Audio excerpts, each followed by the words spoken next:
Hey and welcome back, and in this lesson we are going to look at one of the coolest functions when it comes to Reason, and that's automation. Automation is exactly what it is. You're going to automate something in Reason, and the cool thing is you can automate almost, and I'm sure it's very close to almost anything you can see that can move, like a slider or a knob, anything that you can switch on or off or just change a value of, you can automate that within Reason. So all these little sliders you see, anything that can move like that, you can automate them. So what I want to do with our melody, so this riff line here at the bottom, I want to automate one of these filters. So I'm going to solo this track quickly. You don't have to solo it, but I'm just going to solo it for this example. So click the S next to our riff. And as I play through this, I'm going to just show you what it's going to do to the sound if we play with some of these frequency or this filter values. Okay, so I'm just going to play this and loop it, and I'm going to show you here what I am doing.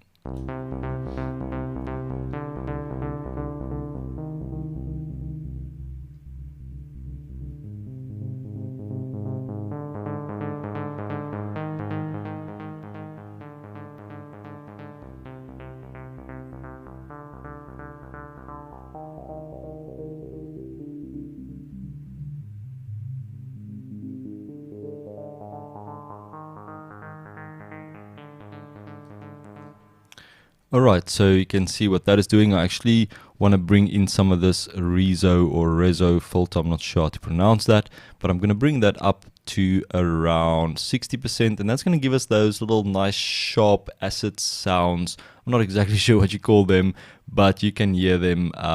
It just adds that little bit of top end to that filter. And then what I want to do is I want to automate this slider. So it kind of goes from around this area, and I want to automate it all the way to that area, somewhere around there. So how are we going to do this? So it's extremely simple to do. I'm going to put my song position right at the beginning, and then I'm simply going to right click on the knob that I want to automate. So I'm going to right click on this frequency knob, and you'll see edit automation. So I'm going to click on edit automation, and you're going to see it's going to get this little green box, and that's telling me we are ready for doing the automation. And then here on this track in the sequencer, you can see it added this separate section on this same instrument, and you can see that it says filter frequency, and that is what this knob is called. That's the filter frequency. See there. So now what we can do is we can create our section that we want to edit. So I'm going to double click there, and then I'm just going to resize this. So I'm going to drag all the way across these 8 bars, and then we can double click to go inside this section, and you can actually either edit it like this, or you can go into edit mode here at the top to take you into the proper edit screen. Now here we've got our notes. We don't really want that, so I'm just going to move that up. And then here at the bottom, this is our automation section. And to zoom in here, to make this a little bit larger vertically, I'm going to use these magnifying icons here on the side. And if I click them, you'll see we can actually zoom in like that.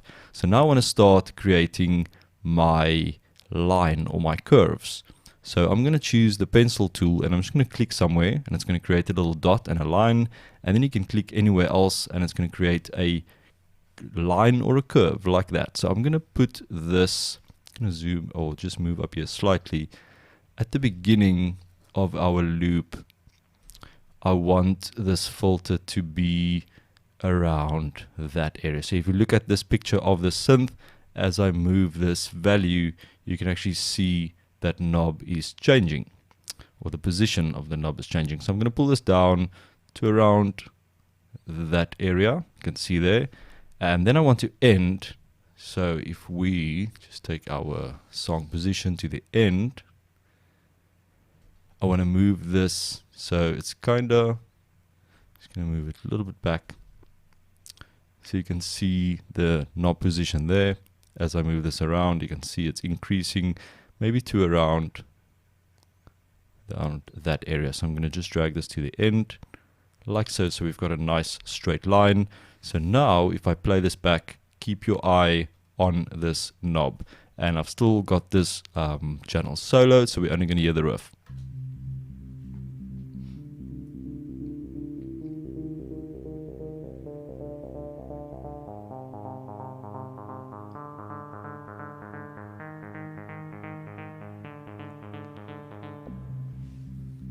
See, that's pretty cool, eh?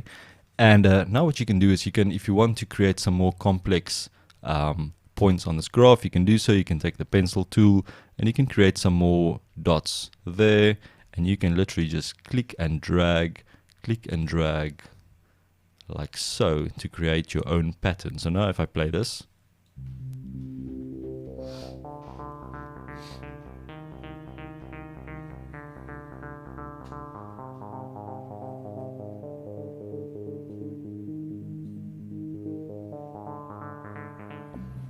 so as you can see, you can create really cool effects like this.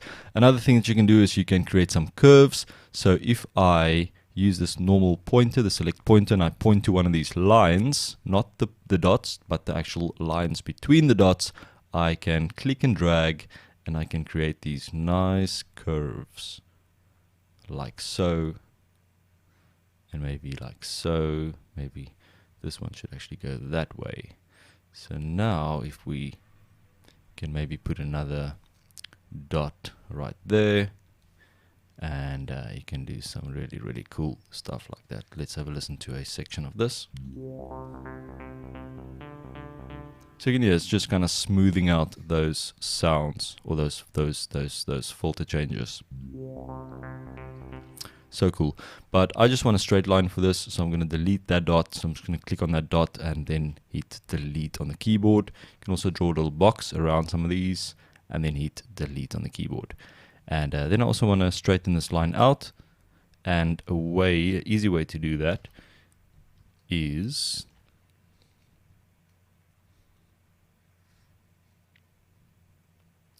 you kind of just pull on that. Again, I'm sure there's a shortcut that you can do, but I am just going to kind of pull it down so that's fairly straight, and I am happy with that. So I'm just going to go out of edit mode, and now I can see we've got our automation below that as well. And the cool thing is you can move this automation around on its own. So if you want to, you can color code your automation. Let's give it a nice color. Let's make it red. And let's say you've got this same riff looping over and over. You can create different automations for that riff. So let's say I want to duplicate this by holding an Alt, but I want a different automation for this section. So I can copy this part with Alt and then go in here, and then maybe if I go into edit mode, I want to change this one so it goes from there, maybe down to right to about there. So go out of edit mode, and I can see these automations are not the same. So I can color code this one maybe dark green, and then you can see it's actually using the same riff, but it's using two different automations on that riff. So don't worry too much about this. I'm just going to delete this part. I just wanted to show you guys and girls that you can do that.